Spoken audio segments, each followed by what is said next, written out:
যদি বলি এখানে কলকাতার সবথেকে বেস্ট স্ট্রিট ফুড পাওয়া যায় তাহলে কি বিশ্বাস করবে?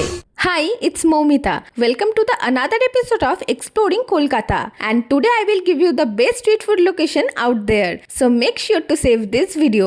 দেখো, পাটুলি এসেছি আর এখানকার স্ট্রিট ফুড ট্রাই করবো না সেটা কমপ্লিটলি বোকামো। তাই প্রথমে নিয়েছিলাম একটা ঘটি গরম। এরপরে বেঙ্গলি সিঙ্গার নচিকেতা চক্রবর্তীর এই দোকান থেকে এক কাপ চা দিয়ে সন্ধেটা শুরু করলাম। কিন্তু চাটা এতটাই ভালো ছিল যে এক কাপে মন ভরেনি। তবে শুধু চা নয়, তোমরা এখানে আরো অনেক ফুড অপশনস পেয়ে যাবে। নেক্সটে ট্রাই করলাম এখানকার চিকেন লেগ ফ্রাইটা। মাত্র 70 টাকায় এত জুসি আর বড় লেগ ফ্রাই আমি এর আগে কোথাও পাইনি। এটা কিন্তু মাস্ট ট্রাই আইটেম। এরপরে মাত্র 100 টাকায় পেয়ে গেলাম এই পিওর ভেটকি ফ্রাইটা, যেটা ডেকার্স লেনের যে কোনো দোকানের ফিশ ফ্রাইকে খুব সহজেই হার মানাবে। শুধুমাত্র এগুলোই নয়, তোমরা এখানে প্রচুর কাবাব আইটেমসও পেয়ে যাবে। সাথে এইরকম একটা হাইজেনিক আর সোশ্যাল অ্যাম্বিয়েন্স তো থাকছেই। সবশেষে আমি এখান থেকে একটা সফটি নিয়েছিলাম। So that's it for today. তোমরা যারা আমার পাটুলি মিনি ব্লগটা দেখোনি, go check it out. See you in the next video.